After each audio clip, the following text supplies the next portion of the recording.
Buenas tardes. Hoy tenemos la satisfacción de tener entre nosotros a don Alfredo Morales.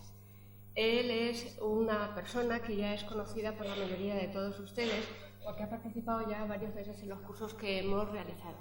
Creo que la última vez fue cuando vino para presentarnos, para hablarnos de la magna exposición y conjunto de actividades que suponía la celebración de la Andalucía barroca, de la que fue él director. Pero ha venido en otras ocasiones, cuando hicimos el recorrido por la historia del arte español, también vino a hablar sobre barroco, creo que fue en aquel momento. Bien, hoy viene a hablar sobre la arquitectura manierista.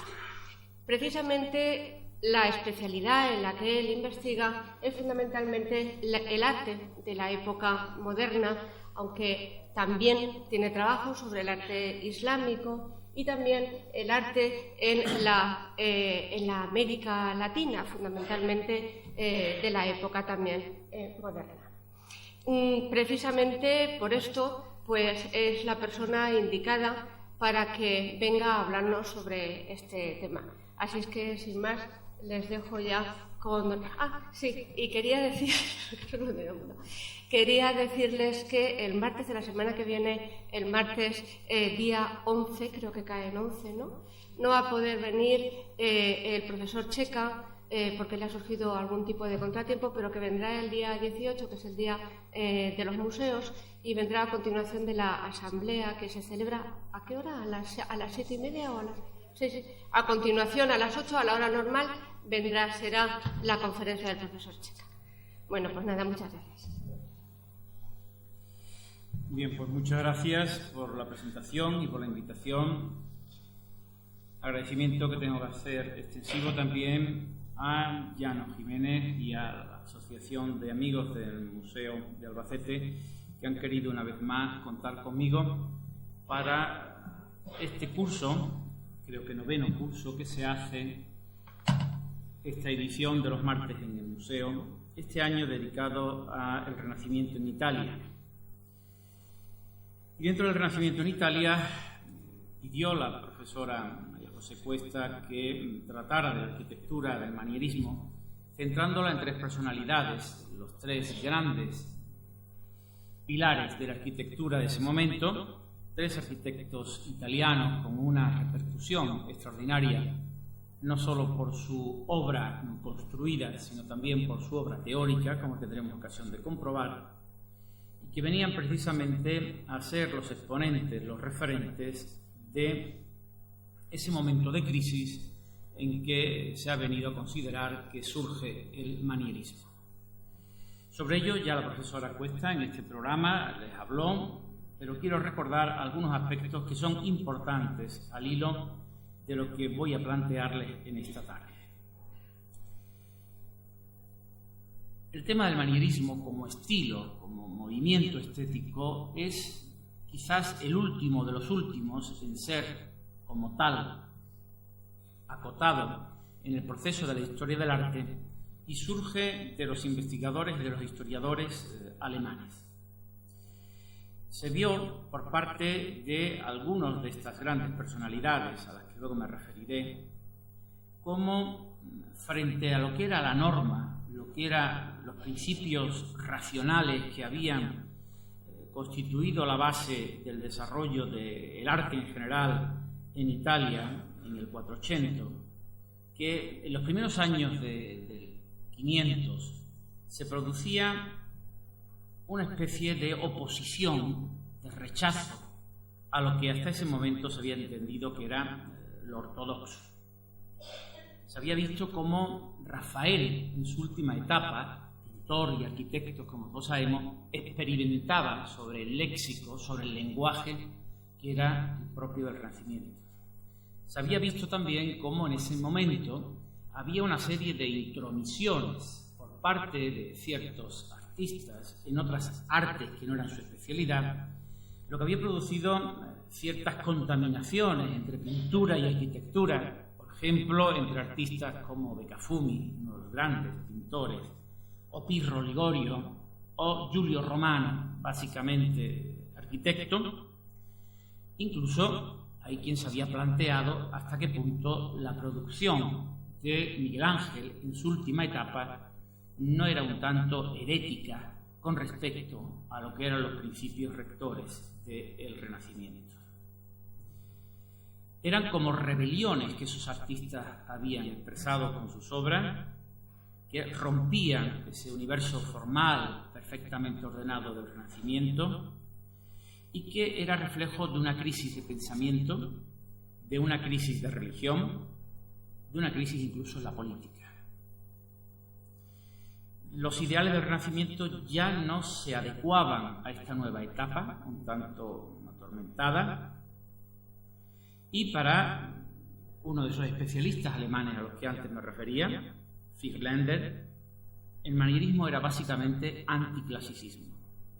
Un anticlasicismo que significaba romper la forma, acabar con ese naturalismo que hasta entonces se había desarrollado y desarrollar un irracionalismo en muchas creaciones artísticas que eran todo lo contrario a esa coherencia con la que antes los lenguajes artísticos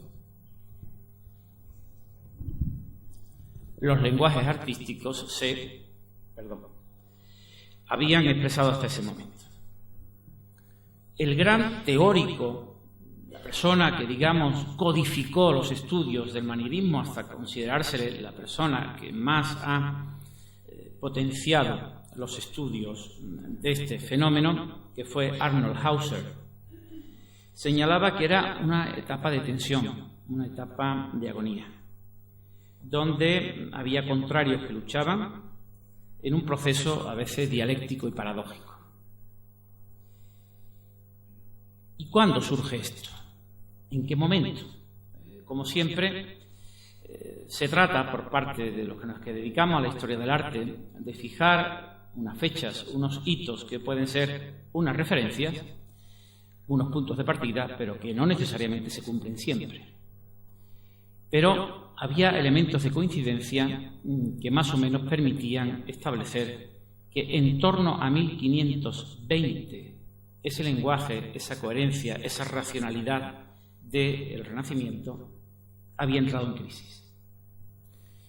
¿Qué ocurre en 1520? 1520 es la muerte de Rafael, el pintor. Y es el momento en que sus discípulos empiezan a continuar los encargos que él había dejado inconclusos y empiezan a pintar a la maniera de Rafael. Unos años después se produce el saco de Roma. Recuerden ustedes ese fenómeno de la ocupación de la ciudad por las tropas imperiales de Carlos V, que pone en peligro incluso la vida del Papa, y eso origina una crisis. El muy católico, tanto que heredero de ese título por parte de sus abuelos, del emperador Carlos, que era la máxima autoridad política y uno de los más reconocidos católicos del orbe, ponía en duda la autoridad papal, haciendo que sus ejércitos, los alemanes fundamentalmente, sin control ninguno, entraran y saquearan la ciudad de Roma. Eso ocurre en el año 27, lo cual provoca también que se paralicen muchos de los encargos artísticos que en ese momento se están desarrollando en la ciudad de Roma y que los que estaban encargados de ellos tengan que salir. Se produce, por consiguiente, una diáspora artística que va a originar que otros centros creadores, otras ciudades italianas o algunos otros países se beneficien de esos artistas que han tenido que abandonar los encargos que tenían en Roma. ¿Y qué es lo que llevan? Pues lo que llevan era precisamente esa inseguridad, esa crisis que en los lenguajes que se habían codificado habían producido esas obras geniales que todos conocemos y que estaban dando lugar a esos amaneramientos, estoy utilizando intencionadamente la palabra maniera y amaneramiento, para que se comprobara cómo el fenómeno, en vez de mirar hacia el pasado antiguo, miraban hacia el pasado inmediato. Es decir, que si en los orígenes del Renacimiento todos entendemos que hay una vuelta a la antigüedad, a una antigüedad ideal que se intenta imitar, que se intenta copiar en la medida de lo posible, porque ya sabemos que eso no es realmente cierto. El Renacimiento es un periodo tremendamente creativo en el que, basándose en los códigos del lenguaje en arquitectura, me refiero, de la antigüedad, se está creando una nueva arquitectura. Si hablamos de la pintura no es una vuelta a la antigüedad. No había elementos de pintura romana suficientes como para poder copiar la antigüedad romana. Es una creación que se hace en ese momento, después de muchos pasos que se han venido dando en la historia de la pintura, evidentemente. Pero ya digo que si antes el Renacimiento era la mirada hacia lo antiguo como referente para los artistas del manierismo, la mirada se va a volcar sobre los artistas de la generación anterior a la suya, que van a poner en parangón con la antigüedad, hasta el punto de que el gran artista y el primer, digamos, historiógrafo reconocido de este momento, Giorgio Vasari, en sus vidas, dice, y eso es recogido por toda la teoría artística con posterioridad, que el arte supera a la naturaleza. No hay que imitar lo natural, hay que imitar a lo que el arte ha creado. Y por eso los artistas del manierismo se dedican a copiar, a seguir el léxico, el lenguaje, los modelos de los artistas que los han precedido en una generación anterior. Y en este sentido tiene una gran importancia que ese arte que se había expresado anteriormente con una gran creatividad, ahora puede ser codificado. ¿Cómo se codifica un arte, especialmente una arquitectura? Mediante un tratado, es decir, un texto que en este caso se acompaña con ilustraciones y nos ofrece unas posibles fórmulas. Cierto que no era la primera vez que en el Renacimiento se hacían tratados. De todo es conocido la labor de tratadista de Alberti. Pero Alberti lo que hace es teorizar, establecer unos referentes, pero no llega a codificar. Quien codifica son estos artistas a los que vamos a ver a lo largo de esta tarde. Porque ellos lo que hacen es crear unas fórmulas que, con independencia de la teoría, puedan ser copiadas en los puntos más lejanos del planeta. Porque hay que pensar que no siempre los arquitectos, los que hoy llamamos arquitectos, eran personas instruidas. En muchas ocasiones eran personas con una preparación muy baja, con escasa capacidad de lectura y de comprensión, especialmente de las cuestiones complejas, de proporciones y de matemáticas. Y era mucho más fácil copiar una estampa que entender una teoría donde se explicaba cómo había que resolver un problema constructivo. En este sentido, los tratados se convirtieron en aquella época en lo que han sido para la arquitectura del siglo XX las revistas de arquitectura, donde las grandes genialidades de los arquitectos, bien sea Carlo Scarpa, bien sea Grossi, cualquiera de ellos, o incluso los arquitectos como Saarinen o Aalto, se han convertido en elementos copiados sus arquitecturas por arquitectos de 3 al 4, arquitectos normales y corrientes de cualquier ciudad del mundo. Y estamos llenos de ventanales redondos gracias al diseño de ventanales redondos que Carlo Scarpa introdujo en su arquitectura en la década de los años 50-60 en Italia. Pero estamos haciendo ventanas redondas a lo Carlo Scarpa todavía en el año 2010. Pues lo mismo que se hizo en estos momentos, en el manierismo se estaban copiando esos tratados de arquitectura. Y además, ya digo que en cualquier punto del planeta.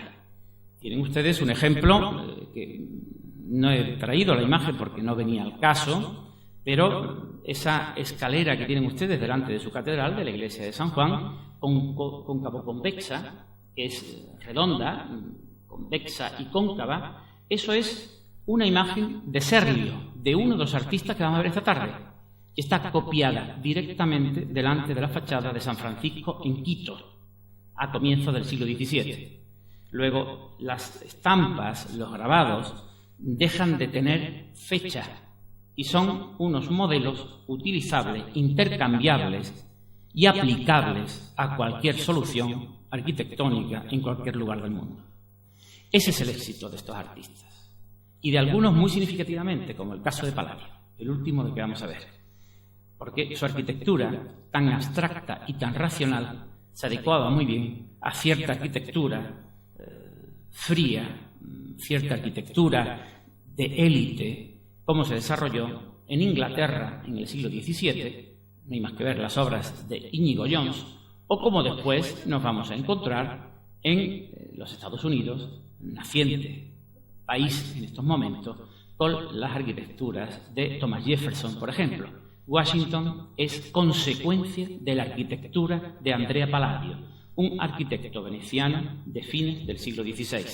Sin Palladio no existiría ni el Capitolio, ni existiría el memorial a Abraham Lincoln, ni el de Jefferson, porque son copias casi al pie de la letra de los modelos de Andrea Palladio. Pues bien, lo que nos ofrecen estos arquitectos, por consiguiente, es, para la historia del arte, para la historia de la arquitectura, más sus referentes teóricos, de texto con imágenes, que su propia producción artística. Indudablemente, Palladio tiene una extensísima producción arquitectónica, pero de Serlio, del primero de los artistas que vamos a ver, no conservamos ninguna, ni una sola. Sebastián Serlio Bolognés, como él mismo señala en su tratado de arquitectura, es una persona que había nacido en esa ciudad de la Emilia-Romagna en 1475. Y es una persona que siempre se había interesado por cuestiones de la métrica de los monumentos, que había estudiado en la propia ciudad de Roma, y que también se había interesado por las cuestiones del diseño, basándose en esos modelos tan concretos de la antigüedad romana. Es una persona de cierto prestigio, que no fue quizás suficientemente valorado o reconocido en un momento determinado, y que recibió una buena oferta del rey de Francia, Francisco I. Y por eso les pongo Fontainebleau, porque en 1541 se marcha a Francia para trabajar con la corte de Francisco I. Había tenido una etapa, ya digo, de estudio en Roma, de los monumentos, también una etapa de algunos años en la ciudad de Venecia. Bolonia y Venecia son inmediatos territorios. Venecia no pensemos solo en lo que es la ciudad de la Serenísima, la sede del gobierno, sino en lo que eran los territorios extensísimos de la Serenísima, que llegaban pues Padua, por supuesto, Vicenza, que después veremos, Treviso, es decir, todo ese territorio, y por el otro extremo hasta la costa dálmata. Por consiguiente, era mucho más que la ciudad de los canales. En Fontainebleau sabemos que trabaja para Francisco I, haciendo algunas propuestas, algunos proyectos, y que incluso va a diseñar alguna portada, veremos, algún palacio para alguno de los integrantes de la corte del rey cristianísimo, del rey francés. Lo que tienen ustedes a la derecha, que volveremos en otra imagen posterior a ver, es la famosa galería que entre Rosso y Primaticcio, los dos grandes escultores del manierismo de origen florentino, realizaron para el Francisco I. Es una de las grandes creaciones de ese movimiento manierista, y en ese entorno se movió la obra, la labor de Serlio, sin que se pueda en ningún momento precisar si de verdad intervino en este sector o en otros del palacio del rey francés. Pero lo que sí es importante es que en aquellos años de su residencia francesa, digamos que completó la labor que como teórico venía ya desarrollando desde algún tiempo antes. Ya les he dicho que Serlio es un teórico que escribió tratados de arquitectura. Pues bien, en su caso concretamente, escribió 9 tratados. No un solo libro, sino 9. 9 que además tuvieron la particularidad de no aparecer en orden, aunque existía un programa que los ordenaba, y también que aparecieron distanciados en el tiempo.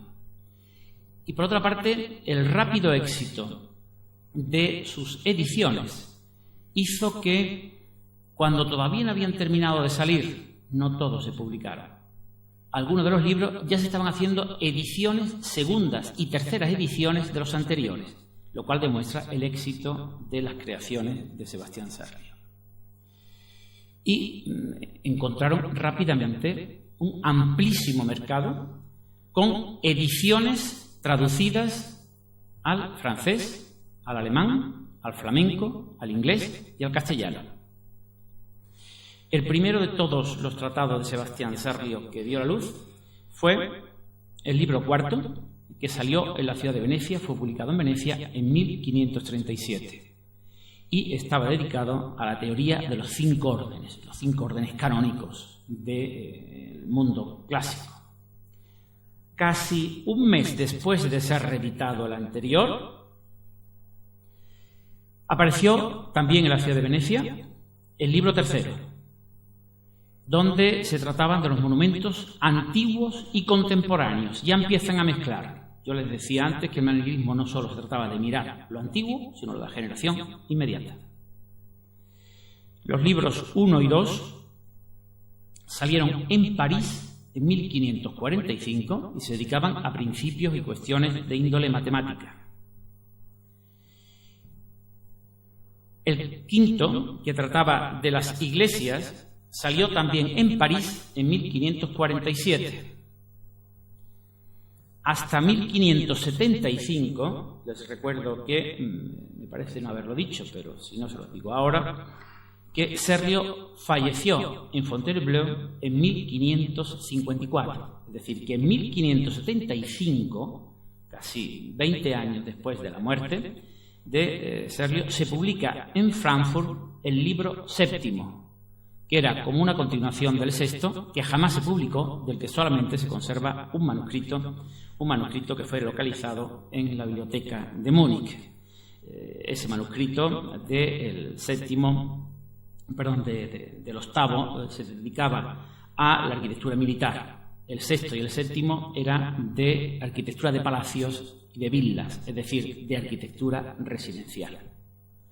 A todo ello hay que añadir que en 1551, fuera de este conjunto sin orden, pero mentalmente articulado de los tratados de Serlio, se publicó el llamado Libro Extraordinario de Arquitectura, dedicado al rey de Francia. Y lo importante es que aparecen en ese libro 30 puertas de obra rústica y otras 20 de obra delicada. ¿Qué son puertas de obra rústica y delicada? Luego veremos algunos ejemplos.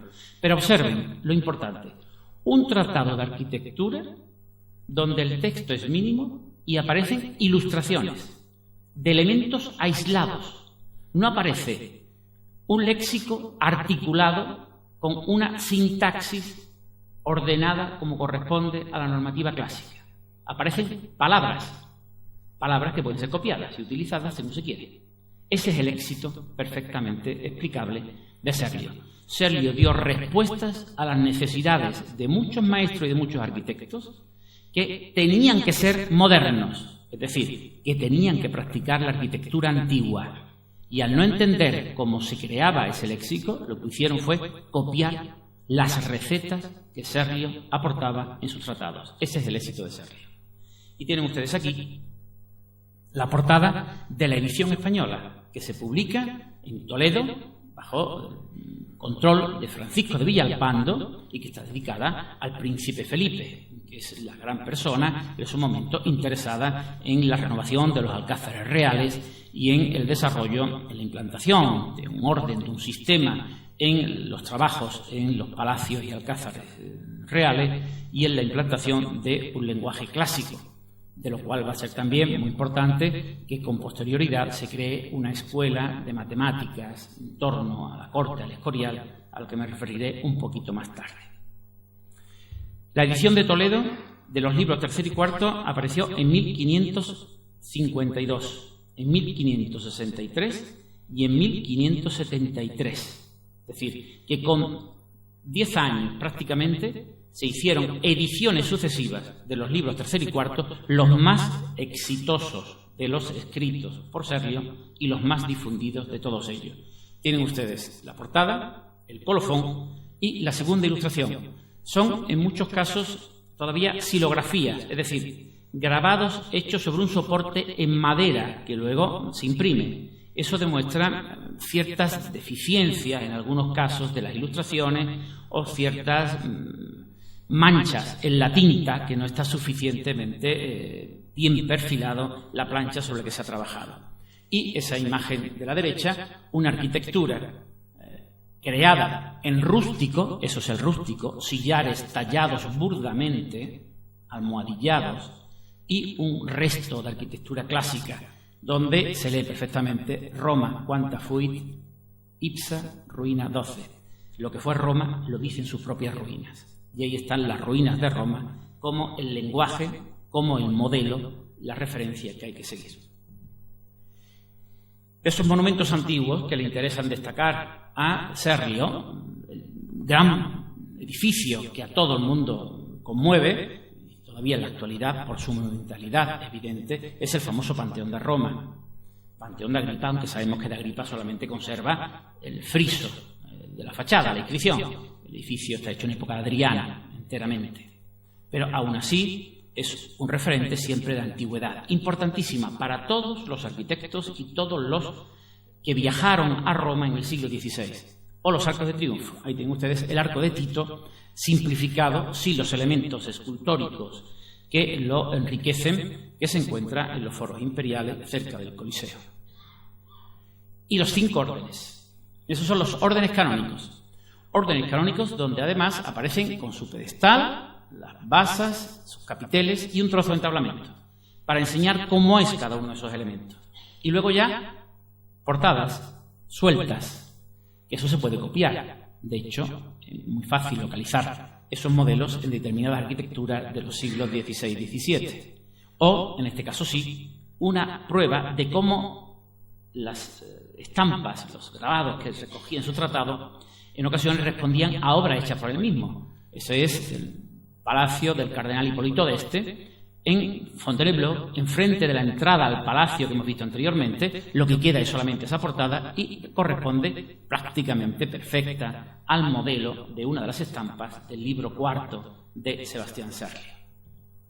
Estas son las portadas rústicas. Incluso abajo verán ustedes que esta es de una edición de 1587, me parece, de un rústico, pero incluso ya modificado en parte. Observen la línea, no sé si esto se moverá, no se moverá, cómo incluso aquí se interrumpe artificialmente, intencionadamente, lo que es la articulación lógica de un entablamento para hacer que las dovelas, las piezas del arco sobresalgan de una forma colosal para crear un lenguaje bestial, si se quiere, pero que tiene sus sentidos simbólicos de poder. Por eso es una arquitectura muy propicia para ciertos palacios, el palacio del Té, en Mantua de Julio Romano, o lo que luego se va a hacer, con ello se ha conectado en algunas ocasiones, el propio palacio de Carlos V de la Alhambra de Granada. No es Serlio, pero está en ese lenguaje del almohadillado como lenguaje de impacto. Propuestas de fachadas para iglesias. El gran problema de las fachadas de los edificios de planta basilical, como saben ustedes, es que las naves se cubren a distinta altura. Ya resolvió ese tema muy bien Alberti en la iglesia de Santa María Novella de Florencia, colocando unos aletones, unas volutas de mármol que tapan la caída del tejado a 2 aguas. Aquí se resuelve con esas mismas volutas, pero articulando esa fachada con un orden, con una disposición de huecos rigurosamente simétricos, equilibrados en la composición, creando modelos que después se van a copiar con una gran facilidad. Propuestas incluso, y les llamo la atención sobre este elemento de la parte superior, de una propuesta para un palacio veneciano. Serlio estuvo en Venecia en 1527, conocía muy bien lo que era aquel territorio. De hecho, es un palacio, ahí se ve uno de los canales, que él proponía hacer. De igual forma que esto está clarísimo que es un retablo, es una estructura de retablo, y de hecho en España se copiaron esas soluciones para muchos de los elementos de los retablos de fines del XVI y principios del XVII. Y elementos todavía mucho más fantasiosos, donde seres fantásticos creados por la mitología no griega y romana, sino del Próximo Oriente, que se traslada a Grecia y Roma, a través de Egipto incluso, de las esfinges o de esas figuras de la Diana de Éfeso, que aparecen como soportes de estas chimeneas con estos seres fantásticos alados, entre quimeras y entre arpías, que aparecen en la parte superior, en chimenea. Y otra cosa que le interesaba también al manierismo y que es muy fácil encontrar en muchos lugares: los juegos de texturas y de imitación mediante piedras y labores no propiamente de mármol, del jaspeado y de los grandes despliegues, de los grandes mármoles, como por ejemplo los que se conservan todavía en Santa Sofía, en Estambul. Arriba, izquierda y derecha, me refiero a estas imágenes y a esta, propuestas de Serlio del libro cuarto, folio 73 y 74, de techumbres. Modelos que se van a copiar hasta la saciedad en todas partes. Pero no solo las techumbres clásicas, sino que para las armaduras de par y nudillo que se siguen haciendo en España por el arte de tradición mudéjar a fines del XVI y principios del XVII, se están copiando estos modelos. Este y este, concretamente, se copian con muchísima facilidad, o incluso este, y en fechas muy tempranas. Ya no, en este caso no se trata de una techumbre de par y nudillo, sino que en este caso sí serían un propio artesonado, es decir, es una estructura plana con casetones, que se copia pues desde 1537, se está copiando, es decir, un año después casi de la aparición del primero, 38, se está copiando en algunas obras españolas, Sevilla concretamente, ese modelo. O incluso, esto que ven ustedes aquí, son modelos de laberintos para jardines. Pero hasta tal punto es intercambiable el modelo aislado, se puede utilizar para tal cosa, que este modelo se copió en una techumbre a fines del siglo XVI, en el convento de Santa María del Vado, en Gibraleón, provincia de Huelva, en una techumbre de estructura mudéjar, pero cuyo almizate, en vez de tener los lazos de 10, como era lo normal, tiene este modelo. Pero es que este modelo se copió en yeso a mediados del 17 en la iglesia de San Agustín de Osuna, es decir, que en muchas poblaciones, próximas incluso a ustedes, quizás les pase inadvertido, pero con el recetario por delante podemos encontrar cuáles son los referentes de esas obras. Este es el éxito, ya digo, de Serlio, de ofrecer unos elementos que pueden ser perfectamente intercambiables y perfectamente valorables para cualquier momento y situación. Y algo que tiene también mucho interés es las propuestas de escenario. Estos son escenas trágicas y escena cómica, cómo se crean las decoraciones de las escenas en los teatros con unas arquitecturas que van disminuyendo de tamaño en 2 metros de profundidad, crear la sensación de toda una ciudad que se desarrolla detrás y que sirve para convertirse en el fondo de las representaciones teatrales. Sobre esto volveremos al final de la charla. El segundo de esos arquitectos es Jacopo Barozzi, llamado habitualmente Jacopo Vignola, porque nació en esta ciudad, una ciudad cercana a Bolonia, en 1507. Si observan, los lugares de nacimiento de todos estos individuos que vamos a hablar es el noroeste de Italia. Bolonia, Serlio, población cercana a Bolonia, en el caso de Vignola, y Vicenza, el territorio veneciano, por parte de Palladio. Vignola es una persona que sí se conserva de él bastantes notables obras. Tuvo la fortuna, la suerte de trabajar en Roma, tanto en el Vaticano como en los palacios capitolinos, continuando algunas obras que dejó inconclusas Miguel Ángel a su muerte. Con lo cual, su lenguaje, la forma de construir, la forma de expresarse de Miguel Ángel le era bastante conocida. Había también trabajado como pintor. Hay unos pagos en el Vaticano que no se sabe exactamente en qué consistió esos trabajos de pintura, y sí consta que en la ciudad de Bolonia fue nombrado arquitecto de la iglesia de San Petronio, una iglesia que había quedado inconclusa en sus fachadas Y él hace una propuesta, se conserva ese proyecto, muy curioso, porque mezcla elementos góticos con elementos manieristas. Al fin y al cabo, eso es también producto del propio manierismo, y el manierismo recupera en parte el gótico como un léxico anticlásico que le interesa incorporar a su arquitectura. No se hizo cargo de ese trabajo porque en esos años marchó también a Fontainebleau. Fíjense la importancia de la corte del rey Francisco I y lo rico que era el rey Francisco I, que podía pagar a todos estos artistas. Recuerden, también había estado Leonardo da Vinci trabajando para él. Y en Fontainebleau, ven ustedes otro de los patios del palacio, y de nuevo en la galería famosa a él dedicada, de Rosso Primaticcio, donde el trabajo que realizó Vignola fue vaciar en bronce la colección de estatuaria antigua del Vaticano. Es decir, que mediante la toma de puntos de esas esculturas clásicas que tenía el Vaticano, se hicieron copias en bronce, fundidas en bronce, para el rey Francisco I, para enriquecer los palacios.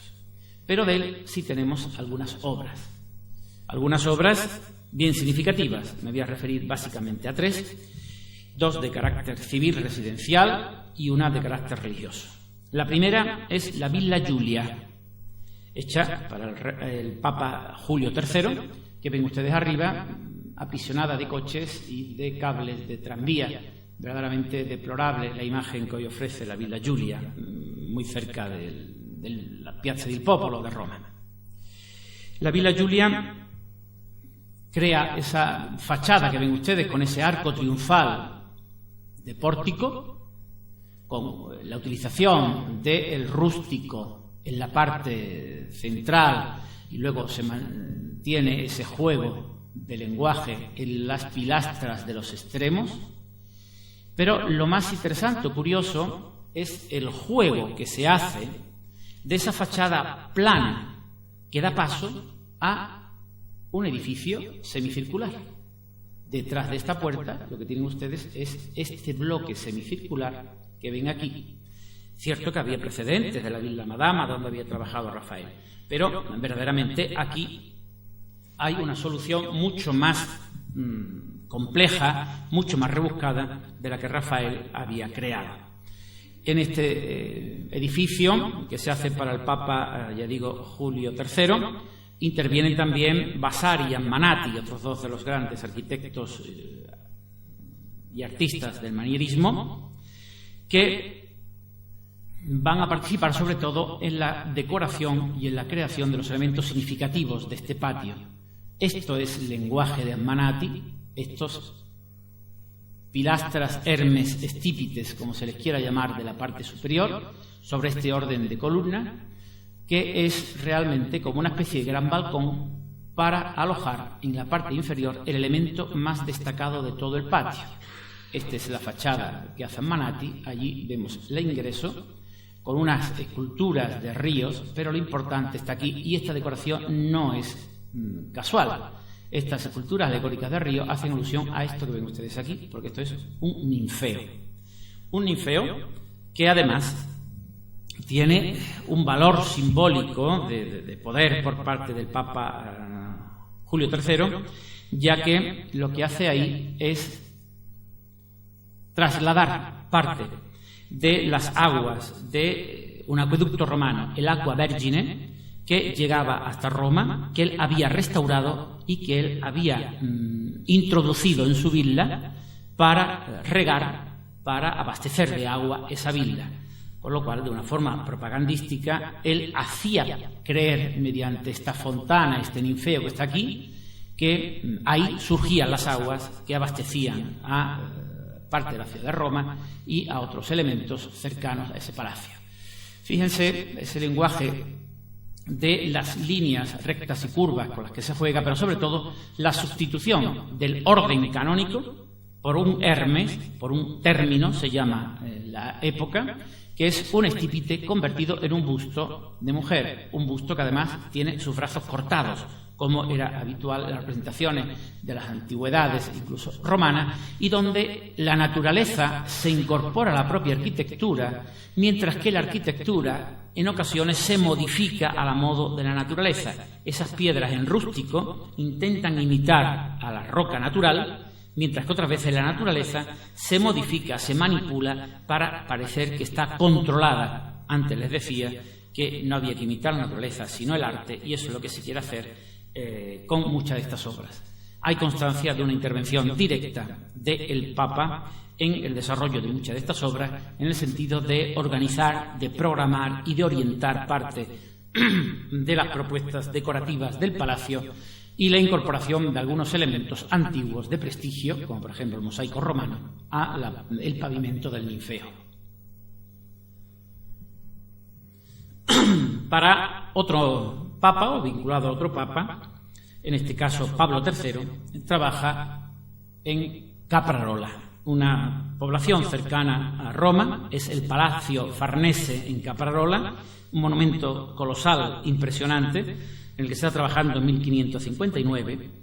El Papa Pablo III había creado para su hijo natural, evidentemente, este palacio. Su hijo era Pierluigi Farnesio, una fortaleza de carácter pentagonal que en parte determinó la construcción de ese palacio, que se hace para el nieto del Papa Pablo III, al que todos conocemos bastante bien por la historia de España, Alejandro Farnesio. Pues para Alejandro Farnesio se hace este monumental palacio, que tiene también la peculiaridad, la particularidad de ofrecernos, en este grabado antiguo lo podemos ver, una fachada que está como en un gran pedestal, sobre un gran pedestal, un pedestal con unas rampas y con unas escaleras, nada nuevo para la arquitectura de época romana, porque no lejos de allí está el Templo de la Fortuna en Praeneste, es decir, que también nos puede servir de referente en época romana, insisto, pero sí la idea de un bloque como regular, rectangular, cuando de verdad eso corresponde a una planta pentagonal, algo excepcional, que se relaciona además con la propia forma que tiene, con esta especie de baluartes en las esquinas, con la arquitectura militar, con los tratados de arquitectura militar que en esos momentos se están desarrollando tanto en el territorio italiano como en el territorio sobre todo de Flandes, y que tan importante va a ser por los cambios que se están produciendo en los sistemas bélicos, el concepto incluso de la propia guerra. Pues bien, ese edificio está perfectamente, racionalmente dispuesto. Observen la distribución simétrica de las dependencias, y tiene sobre todo en esta escalera uno de sus elementos. Aquí hay una sección donde se ve ese patio, que es un prodigio de orden rústico abajo y de parejas de columna a la parte superior. De nuevo la forma y las secciones, aislándolo de todo lo que es el conjunto, lo ven ustedes en la parte izquierda arriba. Este es el patio, esta es la fachada y esta es la escalera, una escalera de caracol, pero con este orden de columnas que va subiendo y los balaustres se van adecuando, y todo decorado por una maravilla de pinturas con temas de grutescos, esos temas que se consideraban de origen clásico, que se copiaron en algún momento de la Domus Aurea cuando se descubrió en 1506, pero que después dieron lugar a todo un lenguaje nuevo, fantasioso, que los arquitectos, los pintores y los escultores de la Roma de comienzos de siglo crearon con un carácter en ocasiones mistérico. Y sobre todo el interior, verdaderamente importante, esas salas de aparato de recepción con ciclos pictóricos de propaganda política, más allá de la decoración de temas que nos podían recordar la pintura pompeyana, intencionadamente, esos estilos que Vitruvi habla de la pintura pompeyana, como es este caso, la presencia en esta pintura de Alejandro Farnesio con Carlos V y Francisco I, una entrada en la ciudad bajo palio con epigrafías que aparecen explicando todo eso a la manera de una gran pintura o de un gran tapiz. Es decir, hasta ese punto también se está jugando con el espectador. Y, importante también, la sala de los mapas. Fíjense que esto está pintado en torno a los años 60 y vean con qué fidelidad está ya representado, territorios incluso todavía por descubrir, digámoslo así. Hay cosas que fallan, evidentemente, la proximidad de esta isla aquí en el medio del Pacífico, pero de este gran mapa mundi, la cartografía era una de las verdaderas locuras y obsesiones de buena parte de los gobernantes del mundo, porque el conocimiento del espacio físico era posible porque explicaba que con eso había una especie de control de esos espacios, las colecciones de mapas que se hacen, o de pinturas con mapa y con vistas de ciudades en diversos palacios. El del Viso del Marqués es una de las pruebas más evidentes de lo que les estoy diciendo.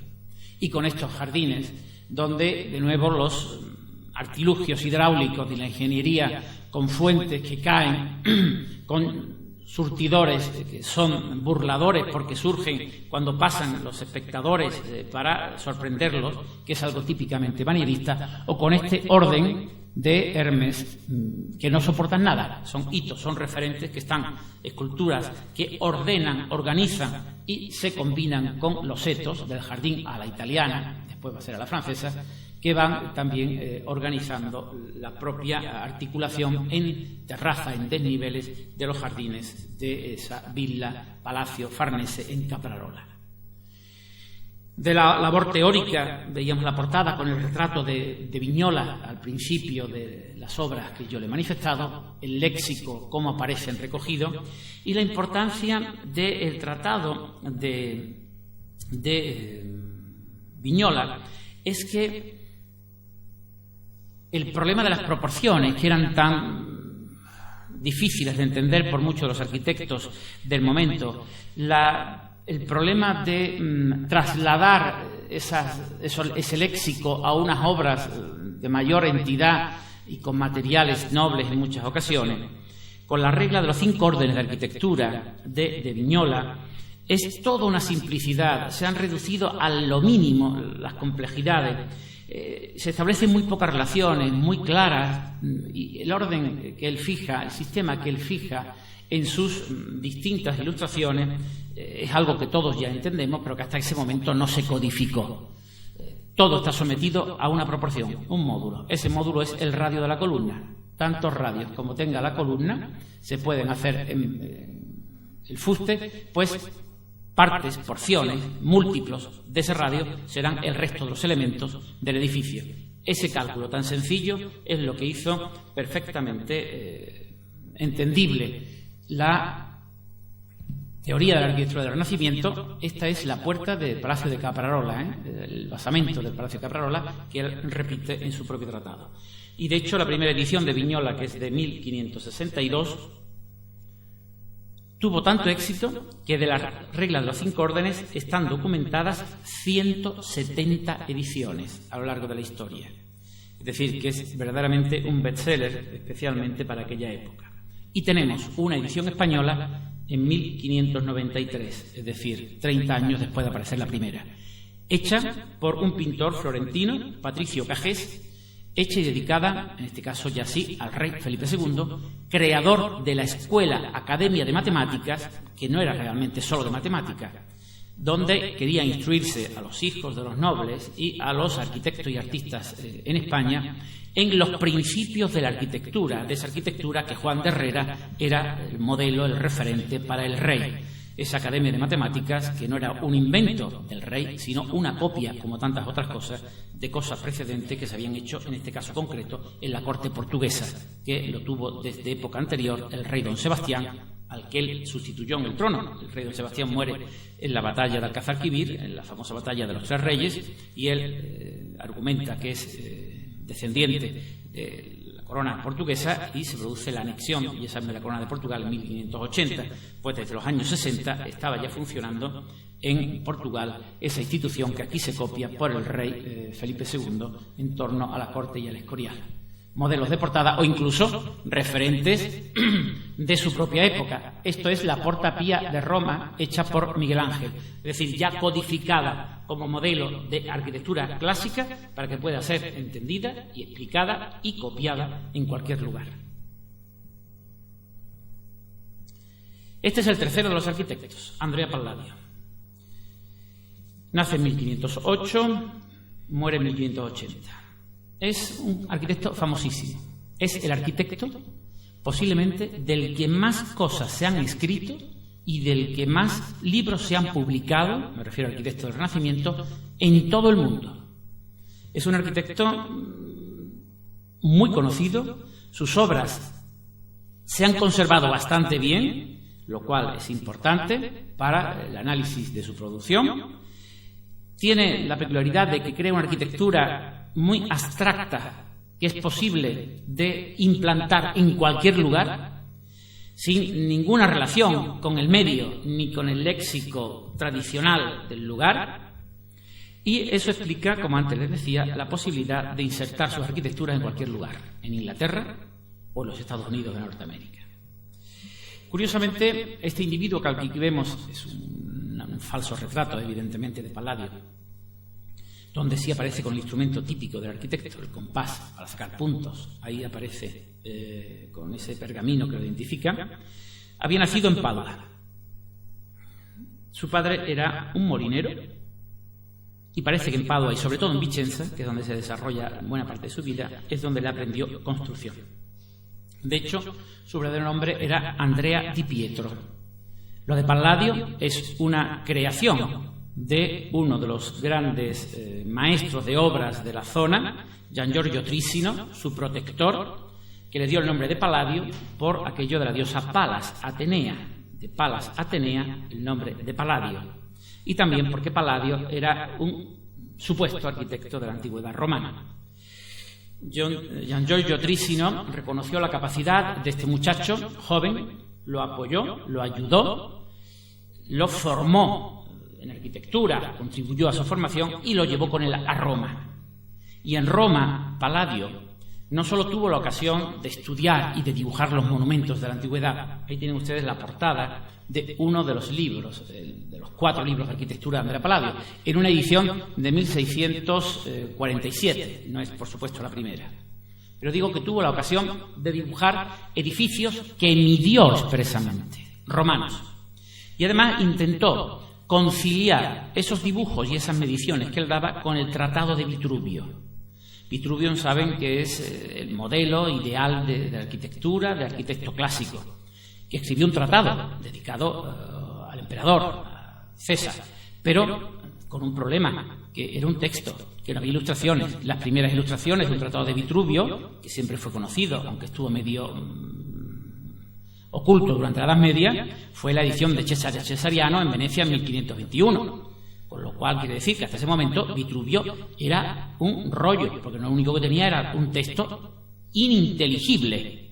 El propio Palladio dice que era oscuro y difícil de interpretar. El propio Palladio. Y por eso lo que hace Palladio es intentar conciliar la arquitectura antigua con el mide y el estudia con lo que dice Vitruvio. Y claro, no coincide. ¿Cómo va a coincidir?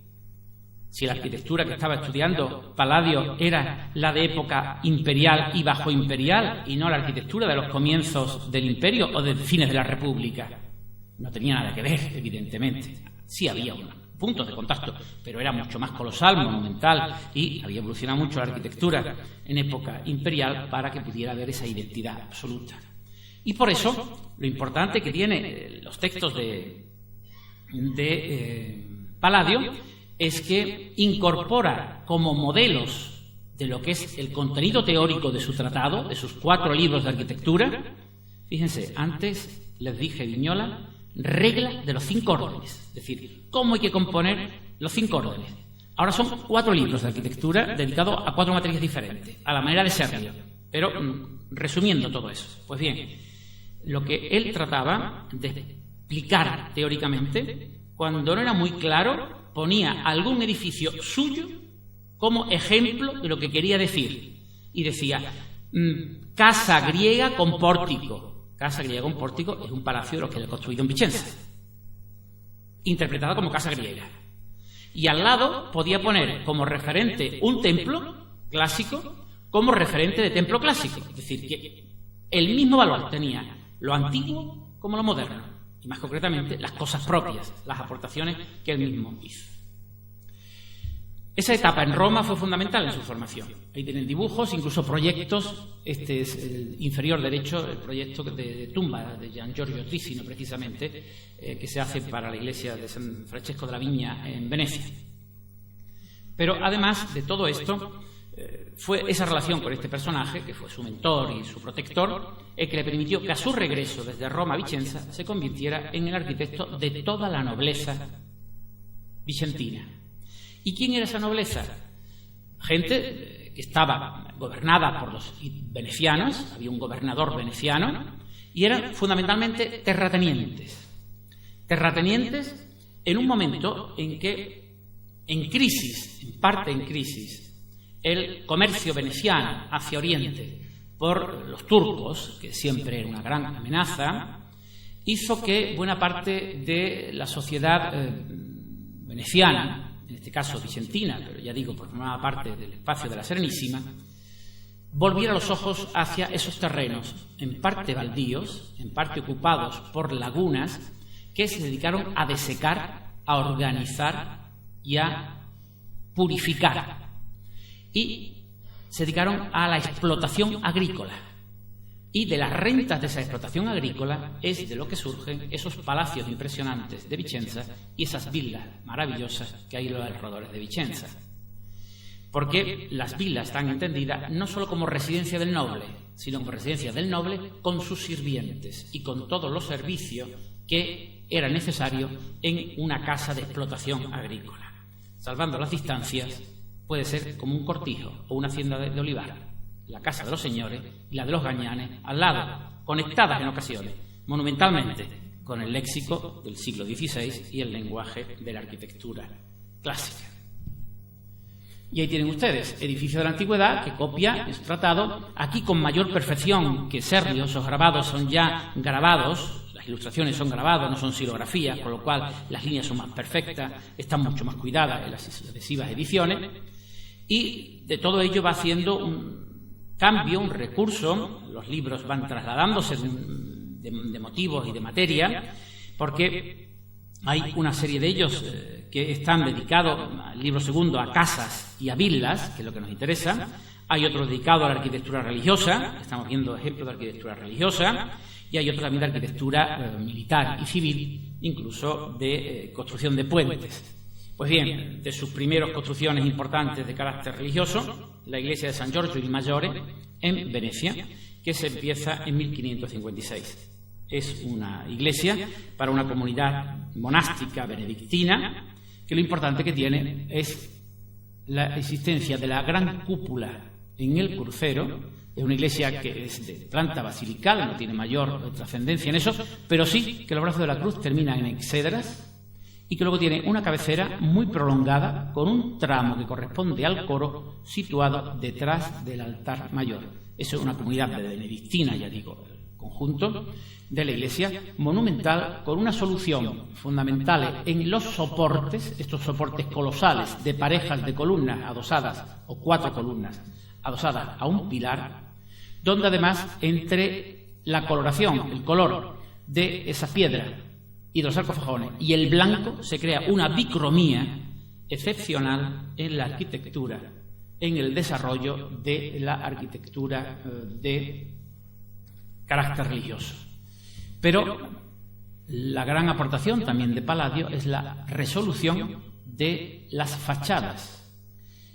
Iglesia de 3 naves a distinta altura, por lo cual hay un tejado a 2 aguas, pero el tejado a 2 aguas queda en un segundo plano y le coloca delante, como si fuera un templo in antis de época romana, un pórtico con columnas que supera incluso el piñón superior del hastial para diferenciarse con esta fuerza rotunda del orden columnario, que es mucho más plástico porque da más sombra, frente a la linealidad de las pilastras que sitúa en los extremos de la composición.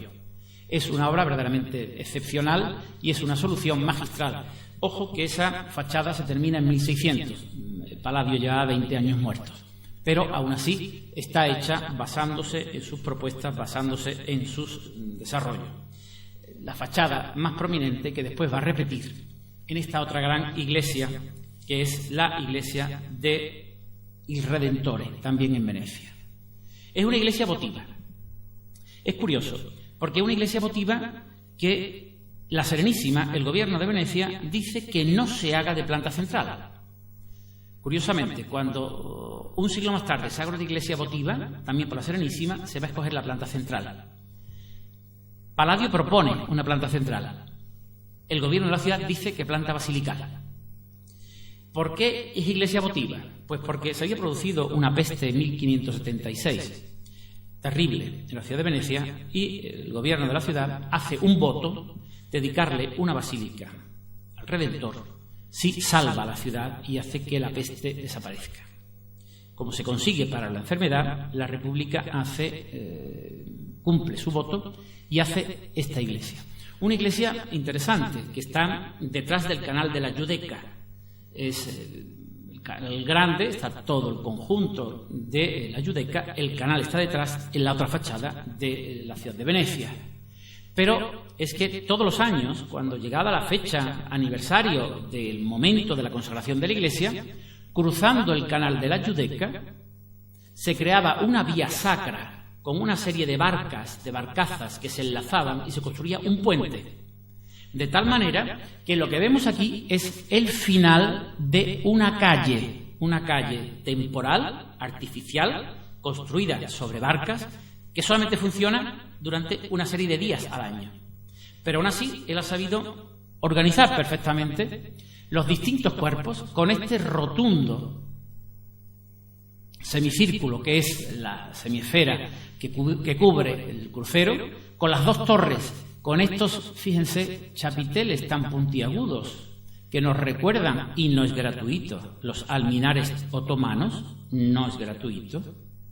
Hay ciertas conexiones. Venecia, Solimán el Magnífico, el arquitecto Sinan son coetáneos. Y luego la solución de la fachada, que si en el caso anterior de San Giorgio veíamos dos frontones, aquí tenemos hasta tres.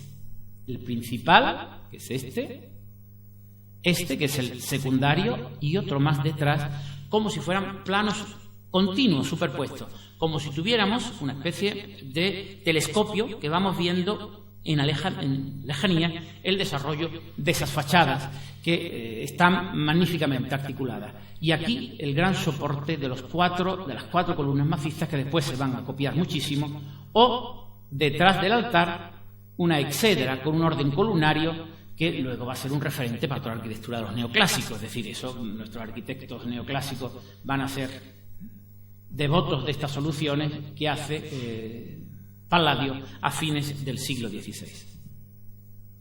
De las primeras construcciones de carácter civil, la Basílica de Vicenza. Basílica, ¿por qué? Aquí esto es un edificio, lo tienen ustedes aquí, en medio, un edificio civil donde se reunía el gobierno de la ciudad. Era el ayuntamiento, digamos. Pero un edificio que además tenía dos calles que se cruzaban casi en cruz, y abajo había un montón de tiendas, de tiendecitas, de tenderetes, de negocios, todavía siguen existiendo. Lo que él hace es darle una envoltura, es decir, magnificar, monumentalizar, convertir en clásico un edificio amorfo, gótico, de ladrillo, y lo convierte en este monumental conjunto donde es una basílica a la moderna. Si antes las basílicas tenían las columnas dentro, él las columnas las pone fuera. Y las pone fuera en un orden con este vano que se llama habitualmente serliano o paladiano. Serliano porque Serlio, antes que esto se hiciera, 20 años antes, lo había ya puesto, recuerden aquel grabadito que les mostraba del Palacio Veneciano, lo había puesto en sus grabados de su tratado de arquitectura, pues aquí él lo utiliza en el exterior. Este vano serliano paladiano que se va a difundir por todas partes, bien directamente o bien manipulado, tan manipulado que la Giralda de Sevilla está compuesta, el primer cuerpo, por Hernán Ruiz, a base de la utilización y repetición 5 veces del módulo de Palladio. Propuestas de palacios para las familias nobles, es decir, palacios urbanos o edificios de carácter de gobierno. Esto es lo que se llama la Loggia del Capitano, un edificio que se construye a partir de 1571, que está inconcluso, no se sabe, hay 3 módulos, no sabemos si eran 5, 6, no hay referentes. Aquí hay soluciones de otros palacios, pero no nos puede servir de referente. Y observen qué cosas tan peculiares. Podríamos tener la sospecha, es lo primero que se le puede ocurrir, que este edificio, esto es una ruina romana a la que se le ha dado un uso residencial, tapiando parte del hueco y añadiéndole un ático retranqueado. No era nada nuevo, porque así se había hecho con el Teatro Marcello de Roma. Y si van ustedes a Roma y ven muro di pietra, es decir, la bolsa de Roma, es eso, un templo romano tapiado al que se le han puesto unas casas allí dentro. Pero es que además hay elementos que son muy extraños, y es que estos triglifos son excesivamente grandes para apear estos ridículos en proporciones balaustres de un antepecho.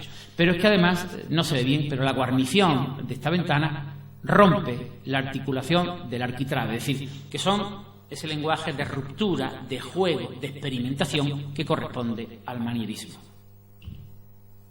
Y un palacio sorprendente, ese palacio que tiene resonancia romana y evidentemente también nos ofrece, Palazzo Chirichiapi, que nos ofrece también ideas de cómo eran los pórticos de los foros y de los elementos romanos. Un palacio urbano, en una manzana aislada, y esto es excepcional, porque lo normal es que se trate de casas de fachada estrecha, aunque quizás sea muy profunda, pero de fachadas de casas estrechas, con un patio. Desgraciadamente, muchas han sido alteradas en su interior, no responden al esquema original, pero esto es verdaderamente excepcional. Esto es un pórtico abierto en las dos fachadas, unas loggias que se abren y se comunican con el bloque en medio. Más edificios de carácter residencial, urbano, el Palazzo Almarana y el Palazzo Thiene, y las vilas. Y aquí tienen ustedes cómo se componen las vilas. Esta es la casa del señor, y estas son las salas donde están los almacenes, las cuadras, donde viven los sirvientes. Estos son unas cuadras, evidentemente, y aquí tienen la utilización del léxico clásico para la construcción de esas vilas. Esos palacios británicos que hay por buena parte de los alrededores de Londres están inspirados en esta solución de arquitectura. Y esto se sabe perfectamente cuáles son esas casas. En su tratado de arquitectura, en los libros de arquitectura, Palladio recoge varias de las vilas como referente. Son 20 las vilas que él hizo, y son todas esas casas que tienen unos estudios muy perfectos en cuanto a la simetría y a la racionalidad de la distribución interna de la zona de residencia. Esta es una de esas vilas donde aparece, vean, un pórtico clásico, las ventanas y la gran fachada es la Villa Badoer, con la decoración de pinturas interior. Es la Villa Pisani, esta es la Villa Pisani, esta es otra de las propuestas, vean que es casi una variante de esta. Esta es la Villa Caldogno, de los años 1570, 1561. Esta es el bloque central. O, en este caso, lo que vemos abajo es la Villa Cornaro, y la Malcontenta, una de las villas más conocidas. Esta prácticamente está copiada exactamente igual en Londres. Se conserva prácticamente una copia por Lord Burlington, hecho para uno de los miembros, después Lord Burlington, por Íñigo Jones. Y el conjunto extraordinario de la Villa Bárbaro, en Macer, donde está la casa, aquí la casa principal, con incluso una capilla, que es esta, la iglesia, y la fuente, y aquí detrás, enlazada, apenas visible, la zona que se utiliza por los sirvientes, por los que trabajan toda esa extensión agrícola que le permite al señor pues construirse esta casa tan espectacular. Pero nada tan espectacular como la rotonda. La rotonda, la villa que hace para Almerico Capra en 1570, que es la única que está exactamente reflejada en su tratado de arquitectura, con una planta, una sección y una fachada.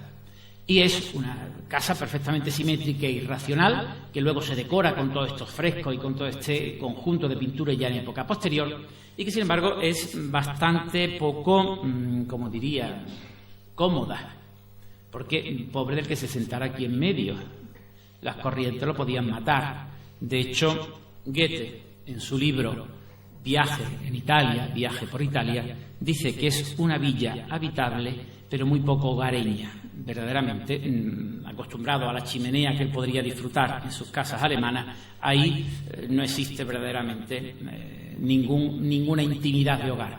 Pero observen que es la misma solución, un pórtico monumental, como si fuera de un templo, pero adecuado a los 4 frentes exactamente iguales de la villa. Es decir, que los 4 frentes, los 4 puntos cardinales, tienen la misma visión. y todo lo que es el conjunto de edificaciones de servicio están en una zona aparte. Y terminamos, que ya me he pasado un poquito de la hora. Este es el Teatro Olímpico. Él había sido parte fundacional de la Academia Olímpica que en los años 60 se había fundado en la ciudad de Vicenza. Él incluso participó dando dinero para hacer la creación de esa institución de origen didáctico para la formación de los intelectuales, de los jóvenes vicentinos de la época, y aquí no pudo finalizarla, pero nos ofrece un gran teatro.